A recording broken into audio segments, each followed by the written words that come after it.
Mute.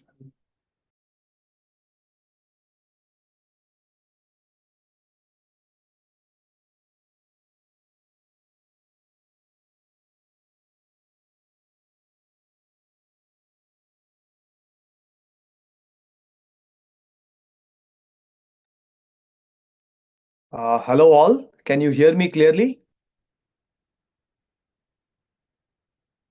Can someone confirm that you're able to hear me, you're able to see me? Yes, sir. Excellent. Okay, great. So, first of all, welcome to this live session on digital IC design. Uh, I am happy I'm sort of conducting this because I wanted to meet all of you before you went for the exams, right? And, I wanted to also maybe answer some of your questions. I've been following the discussion forum, sort of looking at some of the questions and the answers that the TAs have been giving, that is Balaji and Ashwin. But I've not really had too much time to take up questions and answer them, this time. So that's the reason I also decided to have this live session here, so that any questions that you may have, right, I would be more than happy to answer and, respond um, accordingly. Um, so as you would have already seen, this I would say is the fundamental course on circuit design for digital circuits, right? So eventually you will head towards, after doing this course, you should be able to like design a microprocessor, right? How do you design the pipeline stage of a microprocessor, fetch, decode, execute, what determines the timing, how to make it faster, and so on, right? So hopefully, you should be able to like appreciate the circuit level details of a microprocessor design after doing this course. Of course, there is a completely untouched part, which is that of memories, right? I didn't cover anything on memories in this course because that's a vast topic in itself. Okay, so the ALU design. So I should say, instead of a microprocessor, I should just say the ALU design you should be able to appreciate if after doing this course. Okay, so I think with that brief introduction, let me open up the floor to questions, right? You can, raise your hand and, you can unmute and ask your question. Actually, there are not too many people. So I would say, please go ahead, unmute and just ask your question.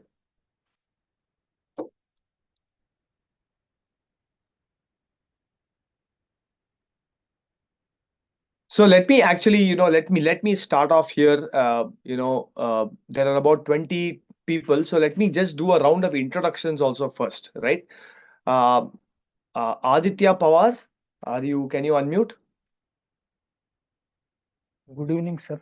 Good evening. Yeah. So what do you do? Sir, I am a final year student at IIIT. I am studying electronics and communication engineering. Okay. And so what's the reason you chose to take this course on NPTEL? Sir, I found the course a bit interesting, course content, and I wanted to delve deeper into the Okay. syllabus. So yes, sir. Okay. Great. Okay. Yeah. Thank you. Yeah. Thank you, sir. Yeah. Akhil, Soni. Yes, sir. Yeah. Can you, so what do you do and where are you from? Sir, I am from UP Yeah. and third year BTech student. Okay. And what led you to take this course on NPTEL? My interest towards digital design. Towards digital design. Okay. So, so are you also taking the examination? Yes, sir. Okay. Okay. Thank you. Thank you, Akhil.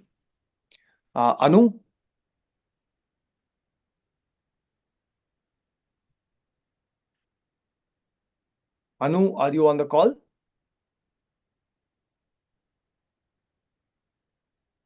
Okay. Arivaraki. Yes, sir. This is Sarivaliki. Yeah. Where are I you am from? studying Ananesti, sir. You're I am studying in from Anna Chennai. University. Okay. Ananesti, yes, sir. And you're a So final year student, actually, is it? of course, no. Maybe, sir. Actually, I'm taking this as coursework, one of my coursework. I have long study break, so recollect my VLSI design knowledge, so I have to join this class. Okay. So, are you also taking the examination? Yes, sir. Okay. Thank you. Yeah. Yes. Thank you. Okay. Ashwin KM.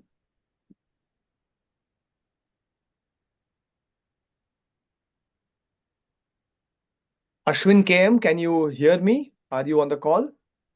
Oh, okay. I'm in the library, so won't be able to unmute. Okay, I understand. So please go ahead and just tell us where you are from, Ashwin, and what you are doing currently.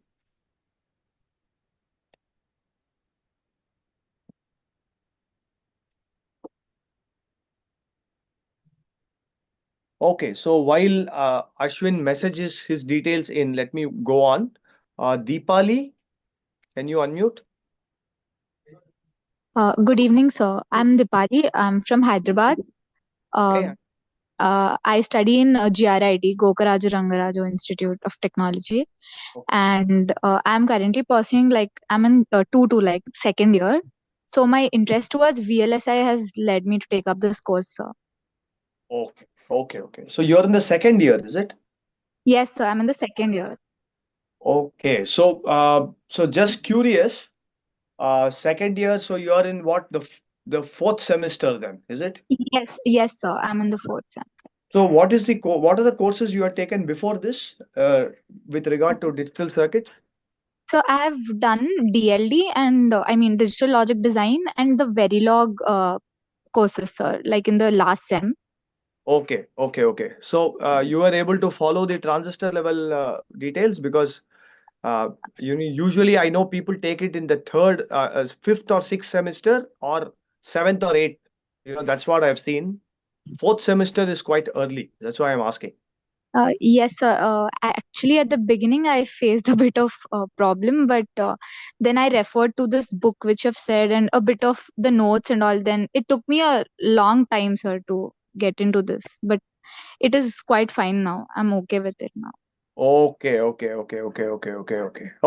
Thank you. Thanks a lot, Deepali. Yeah. Thank you, sir. Okay. So, Deen Dayal.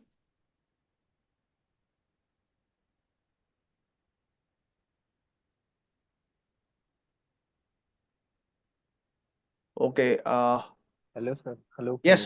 Yeah. So, where Sir, are you from, Deen Dayal?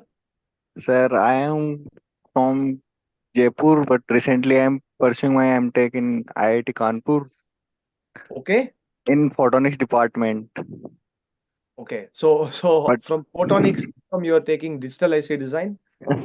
but sir, my interest in VLSI design domain side.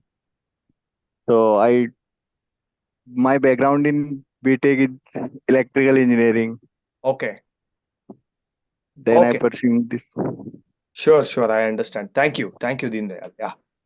Okay, sir. Okay, Harshit. Thanks, sir. Yes, Harshit. So where are you from? Sir, I'm from Aligarh, Uttar Pradesh, and currently I'm pursuing masters in uh, instrument technology from IIT Delhi. Okay. And so how come you're taking this course? I mean, on NPTEL? Sir, I was interested in digital PC design. So as far as the course is concerned, the course was very well taught, and the lectures I followed from the starting, and my seniors also recommended me to join this course. So that's why. Okay. Thank you. Thanks for that feedback. Yeah. Thank you, sir. Okay. Jayesh.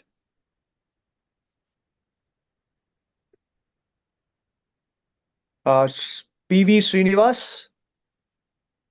Yes, sir. I'm currently pursuing my microelectronics MTech from BITS Hyderabad, basically. And Okay. our seniors suggested that these courses helped them a lot during the placement season, in understanding the basic concepts and everything. So that's why I'm pretty interested in taking the course. Okay. Very nice. Okay. Thank you. Thanks a lot. Yeah, Thanks, thank you, sir. Srinivas. Yeah. Parvati.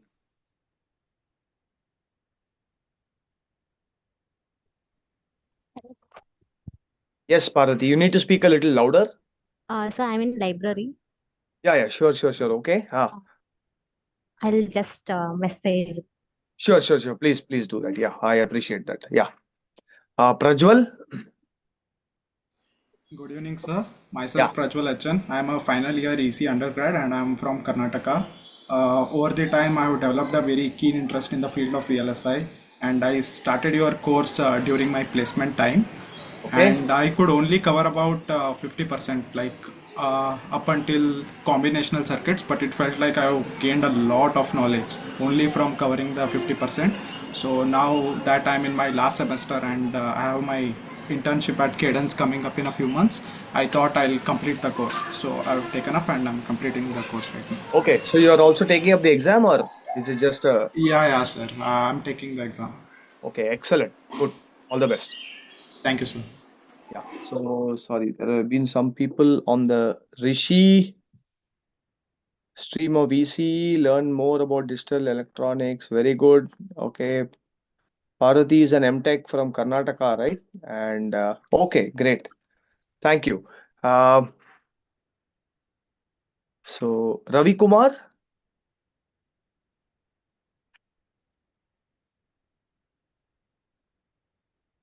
Okay. Saksham?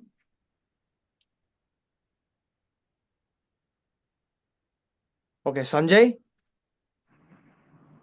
Good evening, sir. Myself, Sanjay Chaurasia, Electronics and Communication Engineering Branch, BTech final year, from the Madan Mohan Malviya University of Technology, Gorakhpur, Uttar Pradesh. Okay. So very nice. Thank you for that information. Yeah.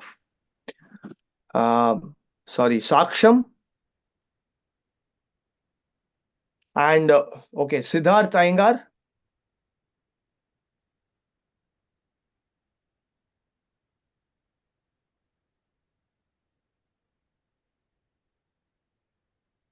Okay, I think thank you all for that round. Okay, Mayuri just joined. Are you can you hear me? Can you unmute and just give us an introduction of what you're currently doing?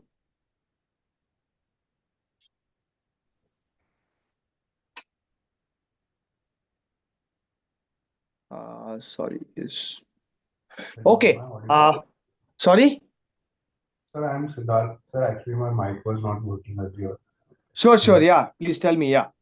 Yeah, so I am from Mumbai. I have already graduated. I completed my electronics and telecommunication in 2023.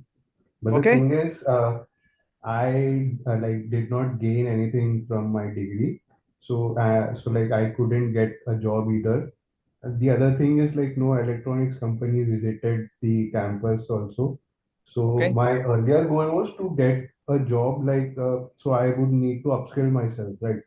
But the thing is, the more courses I did, I thought I should go into the research field more. So I have applied for masters and I'll be leaving for the US this fall. Excellent. Okay. Very good. I appreciate that.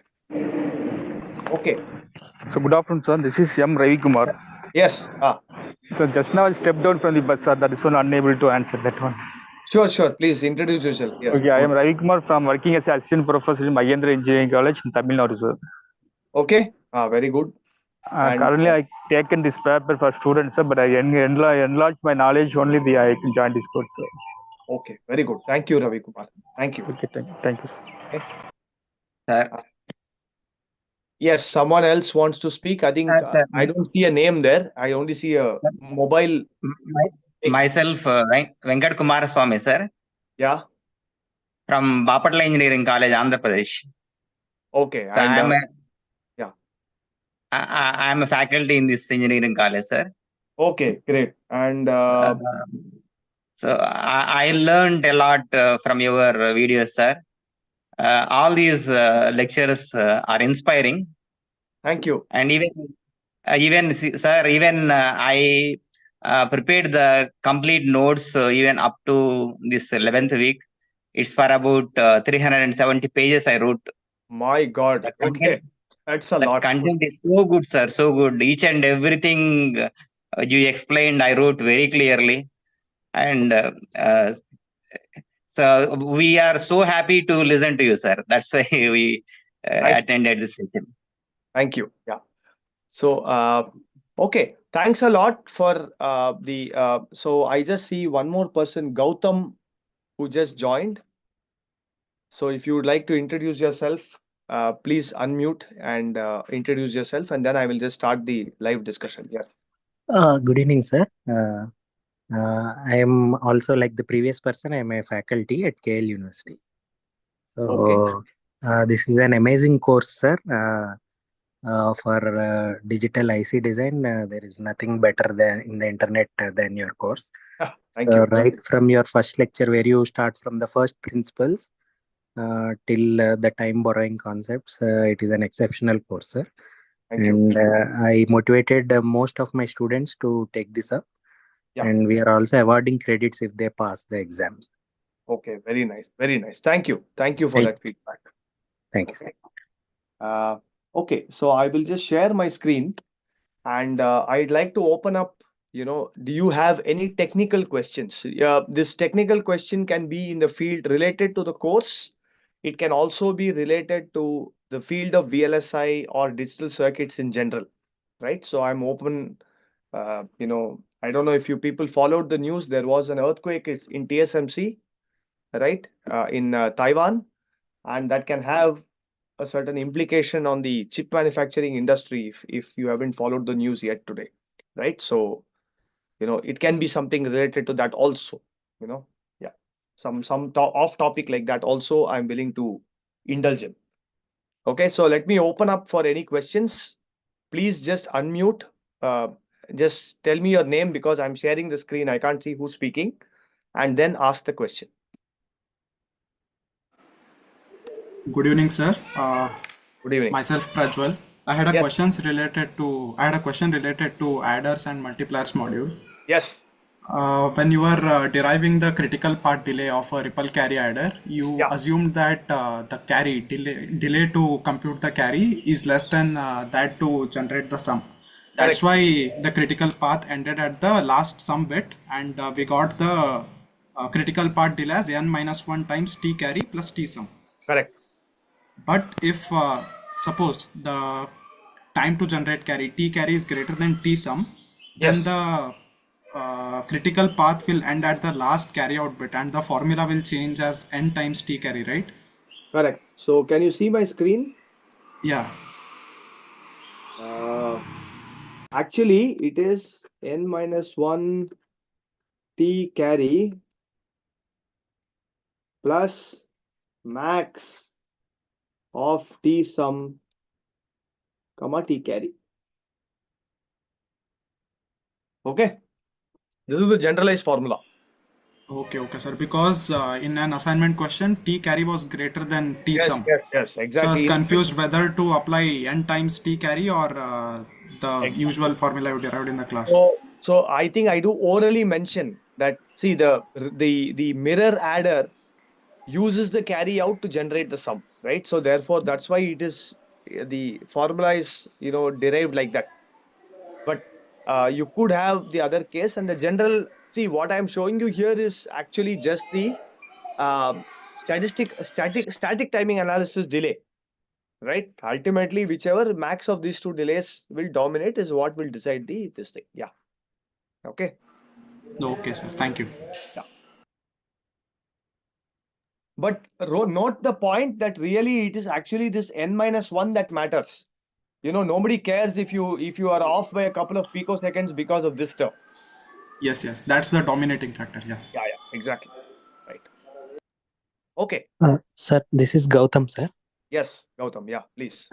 Sir, is whole time always related to the overlap condition, sir? Yeah, the whole time usually comes because of the non-idealities of the clock.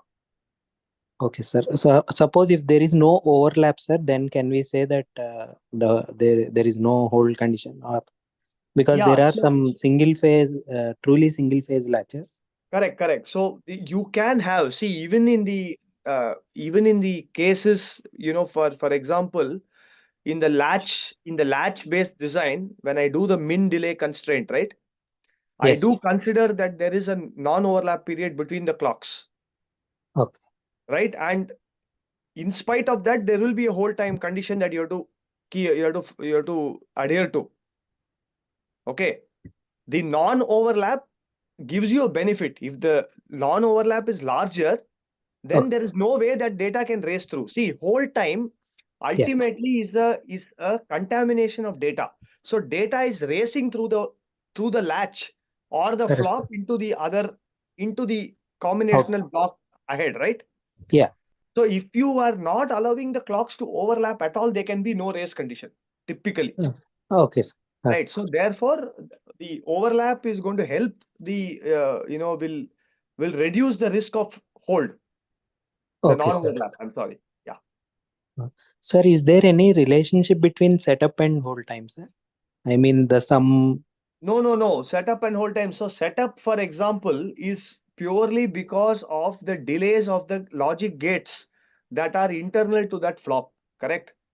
Yes, sir. Depends on the flop that we are implementing. Yeah, because ultimately data has to settle on either side of that pass transistor, right? Which is going to share the when the latch becomes opaque, right? Okay. It has to now settle to the correct data on either side of that pass transistor or the mux, correct? Okay, sir. So that is the setup time, right? Yes. Whereas hold time is more to do with the clocks and all that stuff. It's really not a function of the delays. That said, if you introduce more buffers inside and all that, right, and Okay, sir. increase TCQ and all that stuff, your hold problem will come down. So there Okay, is sir. some relationship, but it's not as direct as setup time. Okay, sir. Yeah. Thank you, sir. Yeah, thank you. Okay, next. Hello, sir. Like I have a slightly off-topic question, like from this course, like out of this course that I meant. Sorry, is this Like who's speaking? I'm Siddharth. Siddharth, like I said, please introduce yourself because Yeah, yeah. I'm sharing the screen. I can't see the Okay, participant list. really, Yeah. really sorry. Yeah, please go So, ahead. sir, Yeah. like I had one question.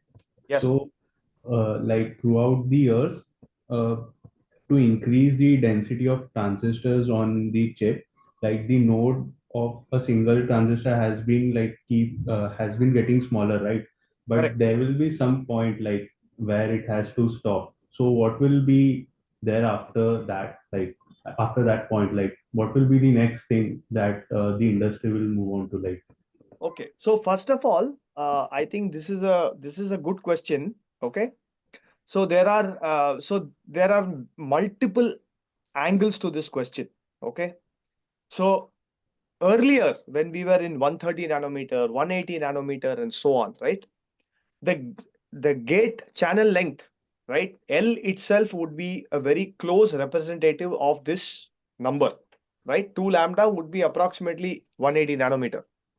2 lambda would be 130 nanometer and so on, right? But in 14 nanometer, what do you think the channel length is? like for 14 nanometer, the channel length will be comparable. Like so, we cannot like ignore the higher order effects, right? It will be very small. No. But what I'm saying is in 180 nanometer technology, channel length Yeah. was 180 nanometer. Yeah.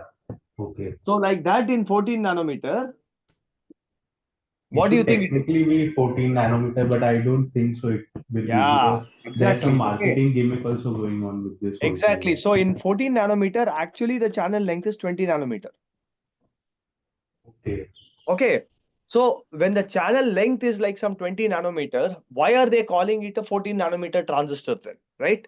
So ultimately the channel length is just one parameter of the transistor. Okay. What they need for scaling, right, is actually the on to off current ratio to should scale in a certain way, right? Okay. I make it smaller, I get some density advantage, right? But Yeah. more importantly, I should be able to drive this much current, right? But Yeah. in the process of making it smaller, you will start leaking more, right? So the on to off current should be maintained at a certain thing, right? all these factors can be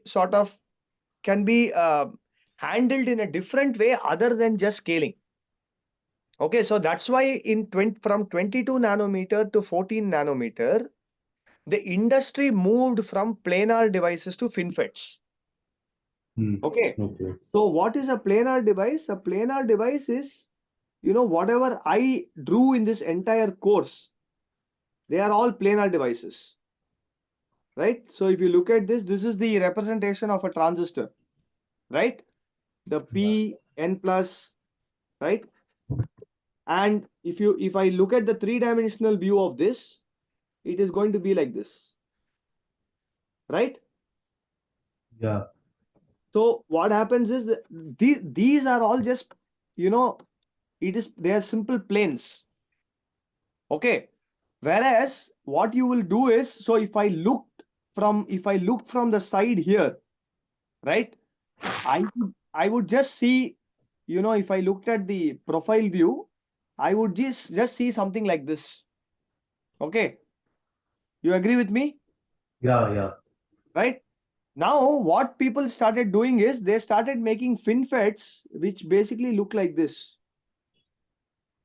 You understand? From the side, it will look like that. So you will have fins. Okay. So the industry moved from 22 in 22 nanometer, which was planar, they moved to FinFET. Okay. What is the advantage of FinFET? The FinFET allows you this effective gate width to be much higher compared to the planar device. In planar devices, the effective width is actually this. Correct? This is W. Yeah. But in FinFETs, my effective width would go along like this. Okay. And this is my W. Actually. So the effective width of the transistor goes along the fins. Okay. So each fin would give me, if the height of the fin is H. Okay. And this distance is, let's say, D. Right. I would get 2H plus D per fin of width. Correct? Yeah. So the effective width of this transistor would be N times the 2H plus D, how many ever fins there are. Okay. Now, doing all these kind of things, the effective current for the same footprint of the transistor can go up, correct? Yeah. Like So if I look W-L at, ratio we are changing, right? yeah, if I look at the area occupied, that is the X comma Y, right? Because this FinFET is actually going in the Z direction, right? So the area of this transistor, of both these transistors, is still L into W, correct? Yeah. But the effective width of this guy is N into 2H plus D. Okay. Okay, and actually your W is approximately equal to N into D. So first order. So you're getting 2H extra for the same footprint of the transistor. So to answer your question, scaling, of course, you are seeing limits. Already you have started seeing those limits. And that's why people have started doing FinFETs. Okay. Now they will start doing gates, all these other devices and all. I mean, all these other fancy devices people are looking at. Okay. So that is one side. Okay. So what I'm trying to say is, people don't wait till you reach the atomic scale where you wait for 10 atoms in the channel. You will not go till that point. Even Like right. I kind of wondered that only, like So the that current ongoing thing is 3 nanometer or something, and they had exactly. released the roadmap for further. So I was like, you cannot go smaller than a silicon atom, right? Exactly. How will So that the go limit possible? is actually that theoretical limit is very far away. People are doing such fancy tricks. Ultimately, what is scaling? X into Y should scale. Right? Yeah. In the Z direction, I can do some things. Correct. Nobody cares if the Z direction is increasing. Okay. So people play these very smart tricks. This is not fooling people. It's a very smart trick because technologically to manufacture this is not easy. Okay. So therefore, that is one angle of this scaling. Now the other angle is, why can't we just shift to some other completely new device? Okay, why should we even stick to the CMOS transistor? The fact is, the CMOS process of manufacturing ICs, I am not talking of manufacturing transistors. I'm talking of manufacturing ICs. When I say an IC, an integrated circuit, it has billions of transistors. That process of manufacturing a complete IC and getting it to yield, and what I mean by yield is, it's not just one die works when I manufacture. 99.999% of dies work exactly as intended, right? That manufacturing process has simply been mastered over the years in CMOS. Okay, therefore it is very difficult, however good the other kind of transistor may be, right, for you to do this, because manufacturing one transistor is easy. Getting a billion transistors to work together and make the IC work correctly is very hard. Okay, so therefore that's why people are still sticking to the CMOS process all through. Is that clear? Yeah, yes, sir. Yeah, so I think that's I would say quite a very detailed answer to your question. Okay, I've covered both angles, both sides of this story. Thank you, sir.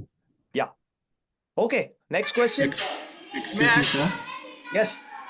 Sir, building upon this question, we have learned everything that we have learned in this digital IC design course. It was from a MOSFET's perspective. We built everything using MOSFETs. Correct. So as we know nowadays, we are using FinFETs and gate all around FETs. Yeah. How can we extrapolate this knowledge that we have learned to those devices, new devices that are being used?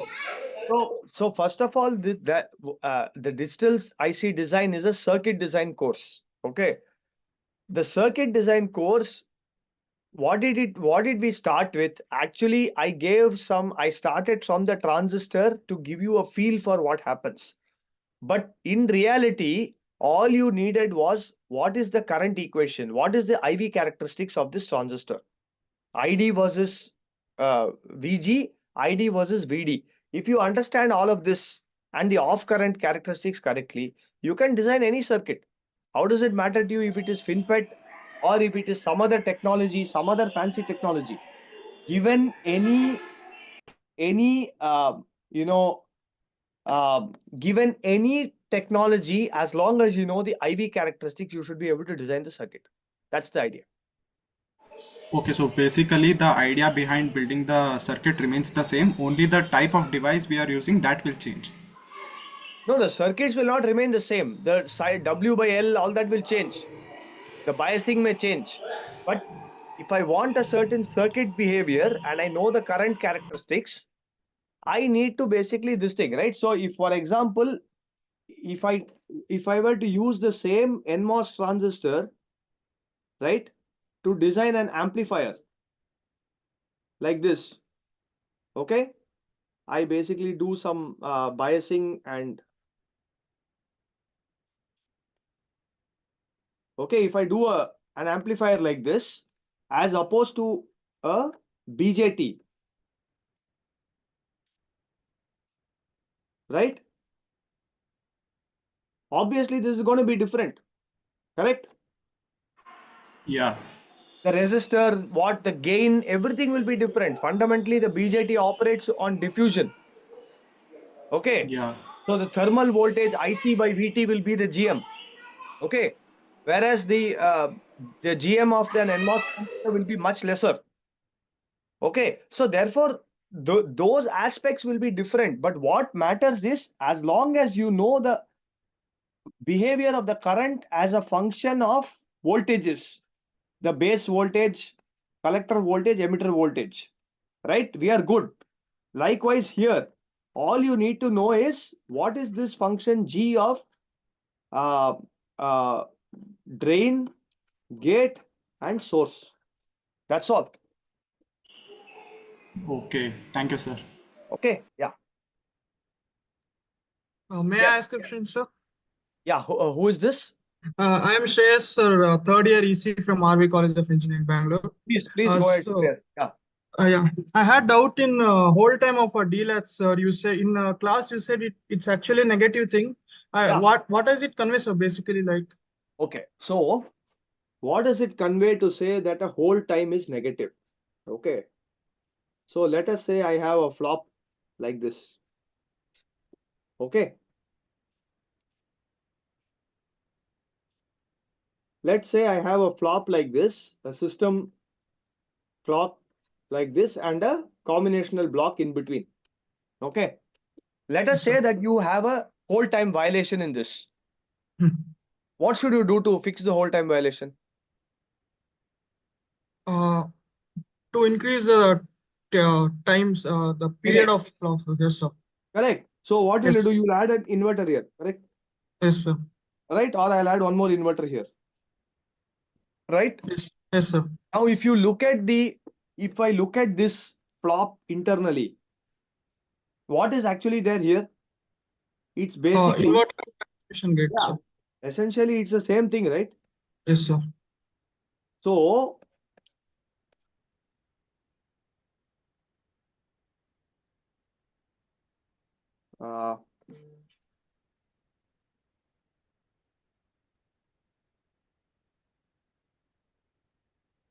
correct? This Yes, is how sir. the last looks, correct? Master sir. stage. This is the master stage. There's also a slave stage. Correct. Now, Yes, sir. if you take this inverter that we added here and just put it into the flop, what will happen?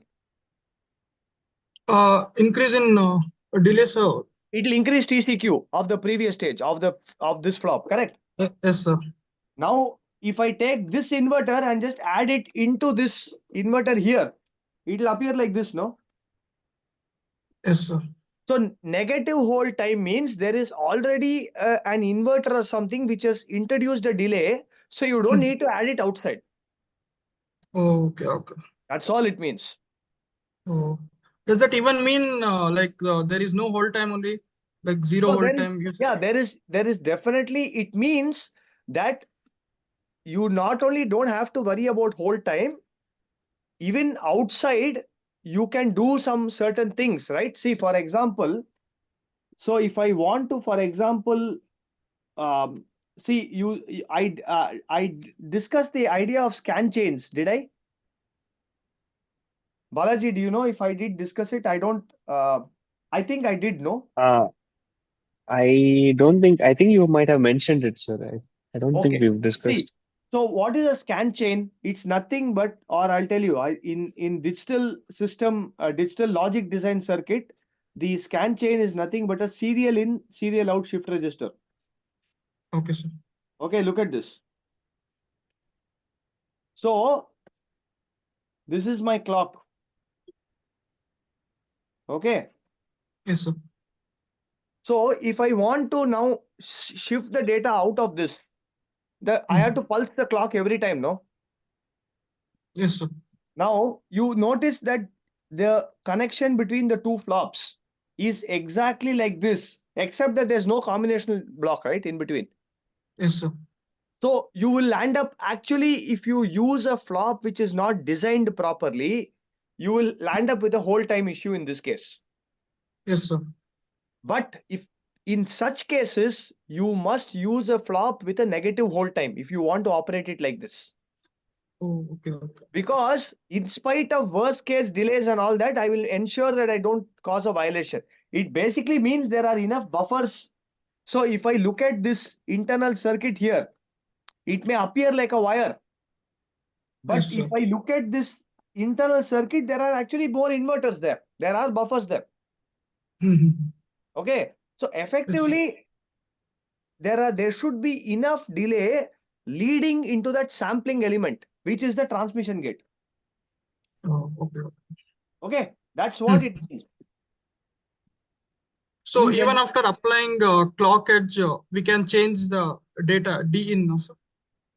No, you cannot. It doesn't mean that you can change D in.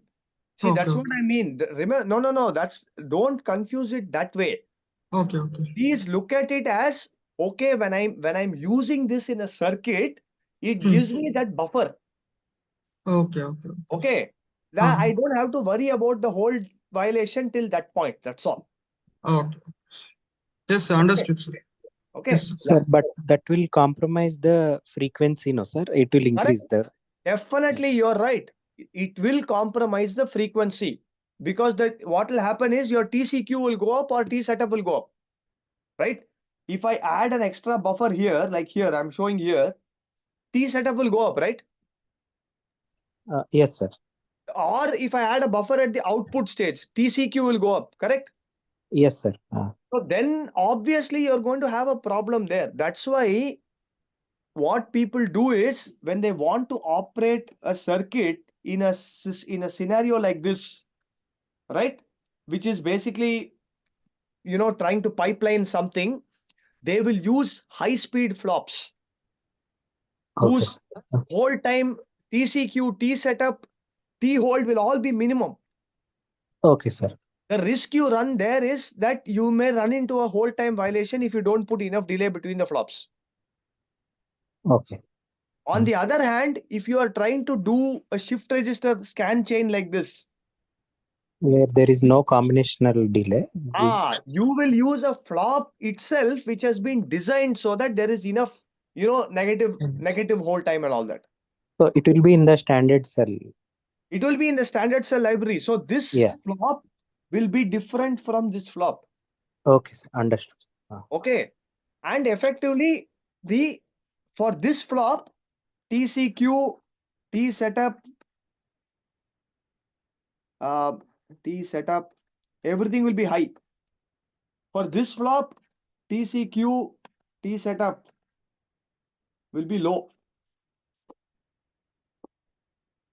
Okay. That's a very good question. Yeah. Okay. Yes, sir. Thank you. Thank you, sir. Yeah. Sir, can you explain more about logical effort of transmission gate? No, logical effort of a transmission gate. See, logical effort of a gate basically is talking about the ability to drive a load capacitance, actually, correct? The ability to drive a load capacitance while presenting a fixed capacitance at its input. Yeah, or driving C from VDD or discharging, something like that. Yeah, it is. But the question is, that's what in my lecture also I specifically discussed this point, saying if I ask the question, can a NOR gate be faster than NAND gate? Of course, it can be. All I have to do is size the NOR gate up significantly so that its resistance is lower than the resistance of a NAND gate. Okay. But the point is, in sizing up the NAND gate or NOR gate, I am increasing its input capacitance also. Yeah. Okay. So in some sense, when I talk about logical effort, I am talking about the ability to drive a current for a fixed width. Okay. Okay. Now transmission gates don't have that property because transmission gates are not connected between supply and output. Yes, sir. The logical effort, therefore, can be analyzed only by looking at the combination of the driver along with this transmission gate. Okay, sir. Yeah. Yes. So how would we? So the transmission gate would also have an input, right, sir? Transmission gate would have an input, yes. Yeah. So that select input. So can we calculate the logical effort of that select input? No. See, if a transmission gate can have a select S bar. Yes, sir. But of course, I can only see first of all, the key point is this is the input and this is the output in a transmission gate. Okay, so really I cannot even if I talk about logical effort of this guy, right? Yeah. You can ask the question, how much current can this transistor drive? Yeah. Right? Yes, sir. But the point is, really that depends on, let's say I size this up. to 10x. Both NMOS, PMOS have been sized up by 10x. Okay, sir. Okay. But if I put a 1x inverter here, Yeah. then it doesn't matter. The fact that this transistor can drive 10x the current doesn't matter. Yeah. Because that previous guy can drive only 1x current. And therefore, this will always basically adjust its VDS. The transmission gate will adjust its VDS so that the current is only that 1x current. Okay, sir. Understood, sir. So Understood. that question therefore does not make sense. Okay, sir. Understood, sir. Yeah. Thank you, sir.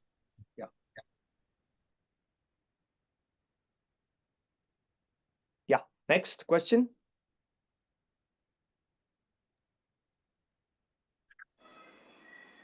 Sir, I had one more doubt, sir. Yeah. Who's this? Shreyas, sir. Yeah. Please go ahead. In week 3, sir, week 3 and week 2, we were discussing about W by L for inverters and all. So the deciding factor is basically width of a transistor in any inverter circuit or an AND circuit, or does length also affect? Basically, W by L is a deciding factor, but No. as technology changes. No. So first of all, L is always kept at minimum length because in digital circuit you want maximum speed. Okay. So therefore, L is you fix it at the minimum length. Okay. And only W is what you can upsize and increase your driving capability. Okay, sir. But when we change technology, even it also comes in picture, like L also drives the. Of course. When you go from one technology to another, the amount of current that you can drive with a transistor will go up. Correct. Oh, yes. Yeah. Yes. Thank you, sir. Yeah. Sir, I had a doubt, not related to this course, but streams at IIT Madras. Please, yeah.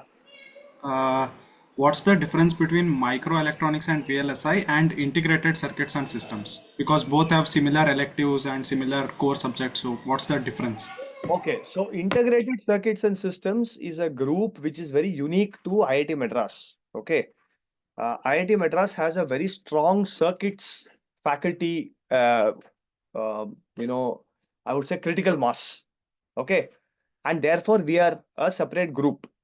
Okay, so our group, I am part of the integrated circuits and systems group, and we focus on circuit design. Circuit design is exactly what we discuss in digital IC design or analog circuits or whatever, right? We are talking about putting multiple thousands and millions of transistors together to do something specific, right? The devices people focus on a single transistor, right? The modeling of a transistor, how does the current behave, right? So in some sense, I did very cursorily, I did some very basic derivations from device physics.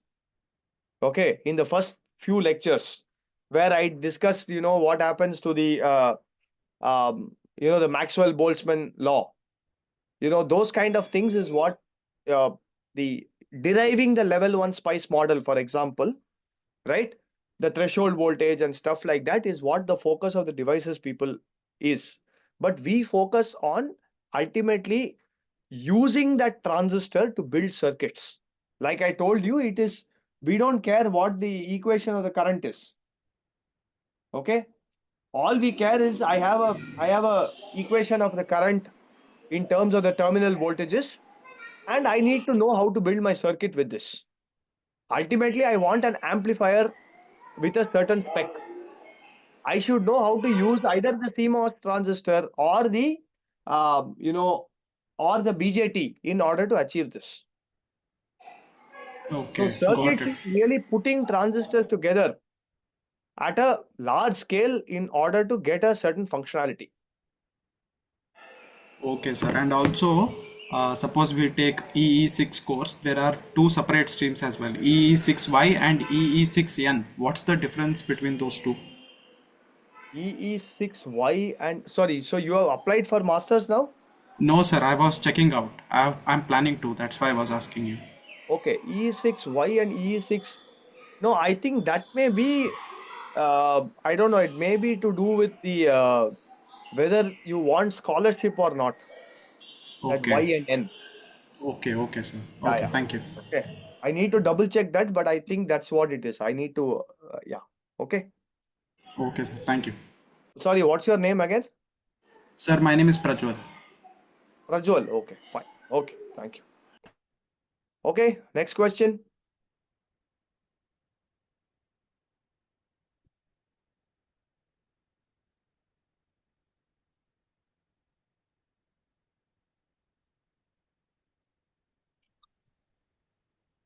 Sir, myself Kumaraswamy. Yes. Sir, suggest some softwares on which we can work. You mean as an extension to this course? Yes, sir. Yes, sir. Okay, so you can look at these two pieces of software. One is electric. Okay, this is a layout tool. It's a free tool. Okay, and the other thing is LT Spice. Okay, this is a schematic simulation tool.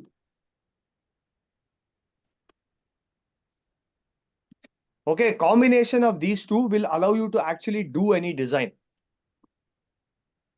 Okay, so in fact, I can ask Balaji to share the videos that we use in order to, so the students who do digital IC design here at IIT, they also do a project, okay, of building a pipeline multiplier, 8-bit multiplier, signed multiplier actually, signed carry save multiplier.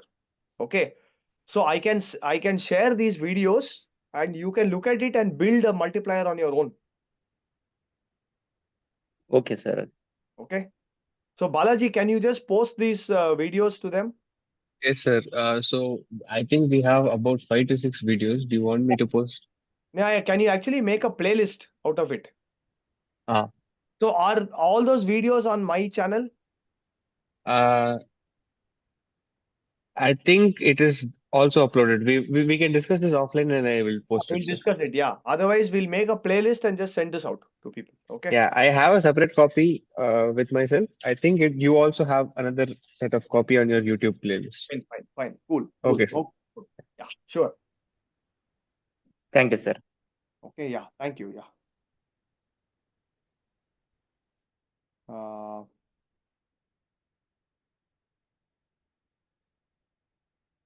Yes. Any other question?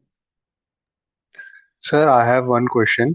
Like, so after this course, I was thinking to like go to like upper level stuff. So for that, can you recommend any books or other NPTEL courses which can be like a follow-up of this course? Okay. So from here, you can typically the useful thing to do is to look at memory design. Okay. Okay, because I think in the current world, I would say memories is very important. Okay, and we have focused entirely on the ALU in this course Yeah. and completely left out memories. So I think the next logical step would be to study about SRAMs and memory design. Okay. I mean, I do a course called Embedded Memory Design here at IIT. It's not on NPTEL. And I can share those lecture videos with you as well. Okay. Okay. So like where can you share these videos? Like on YouTube? It is already on YouTube. I will just share the links with you people. Yeah. It's not Okay. it's not professionally recorded. So therefore I have not put it out in public domain. I just share the link Okay. with whoever asks for it. That's all. Okay. And Okay. sir, any like books that that will help like See, with same all these of this? books by Rabbi and Yeah. Weston Harris and all that. They do have chapters on memories and all that. Okay, but Okay. I think memory design is slightly more than just textbook stuff. So it maybe Okay. I can share these lectures and also these textbooks should help you. Okay. Cool. Okay. Thank you, sir. Sir, I have something related to analog layout, if I can ask. Yeah. Sir, in a few months, I'll be starting as analog layout internet cadence design systems. Yeah. But I don't have much idea about analog layouts, and I've tried searching as well. There are no textbooks where they have explained how to build a layout. So could you recommend some material for it before I start? Uh, so again, the analog layout. So what did you search for? Analog layout design. Can you search for common centroid layout? Okay, common centroid layout. Okay. Yeah. Usually those are the techniques that people talk about in the analog domain. Okay, sir. And any other books? Books are very hard, man, for this. Yeah. Okay. Sir, I Okay, sir. think Thank you. Razavi's latest edition in the end covers analog layout separately. Yeah. One chapter, I think. Yeah. That Okay. may be. That's the thing. So again, Balaji, can you take this down? So just send this as an email on the group after this. Which one, sir? No, the detail of the book, instead of just telling them the author name. Is it See, the from analog Amazon. CMOS? Is it the analog Yes. CMOS Yes. integrated circuits, that book? Yes, that book, but the latest version, not the older version. Okay. I will check it out. Thank you. Okay, sir. I will post this on the discussion Yeah. forum as well, right? Yeah. Do that. Okay, sir. Okay. Thank you. Excellent. So anything else? I had one question, sir. Shreyas here, sir. Yes. Yeah, so industry basically employ the mixed mode of designing any IC, or just physical design is only a thing that's done in major core companies. No. What do you mean by mixed mode design? Mixed mode design is like we had a lab yesterday. Like we were asked to design multiplier in which we design half adder in Verilog, and we'll import it in Cadence tools. And we design AND gates and other stuff in Cadence from transistor level. So is this method employed, or is just a one method to design IC? No, it's people do. So mixed mode is usually, first of all, this term can be misleading. Usually combination of analog and digital can also be referred to as mixed mode design. Okay. What you're talking about is custom layout versus synthesis. Yes, sir. Yeah. So basically, it's a combination of custom plus synthesis that is always done. Okay. And can you explain how area and power is like optimized through Verilog code, sir? Like I had one experiment which I missed basically. No. What do you mean by area and power is optimized using Verilog? Like we design a circuit in Verilog, Okay. and after simulation, we do synthesis and optimize the area and power, no, sir. Like how it's done. No, that is just gate sizing, no? What I explained in the course. Okay, so after designing in Verilog, we convert it into a gate level and we optimize it in that level. Correct. You convert it to gate level and then you optimize the sizes so that you meet timing for a certain with minimum area. So even after designing in Verilog, we have to come to gate level for all this optimization. So I have one lecture in this course, no, which is called I think it's we are somewhere, I don't remember, week 7 or something, which is basically gate sizing for large circuits. Yes, sir. I have seen that video, sir. But it's like I think it's only for physical design thing. No. That is I'm talking of, see, the Verilog coming to logic gates, right? That is, the logic synthesis part. Okay, so synthesis has two things. One is the logic synthesis, which basically decides what gates to use in order to achieve that certain logic functionality. The other part is to decide what the sizes of those gates should be. Okay. And that is what I had discussed in that course, in that lecture of mine, gate sizing for large circuits. Yes, sir. Yeah. Okay, sir. Thank you, sir. Okay. Yeah. Okay. Then I think we have covered quite a bit. I will stop sharing my screen here. I thank all of you for joining this session, and it was a very good discussion, some very good questions. So please do go back and practice your problems well. I hope the examination will also be very stimulating and very interesting for you. Okay, so thank you. See you all. Thank you. Thank you, sir.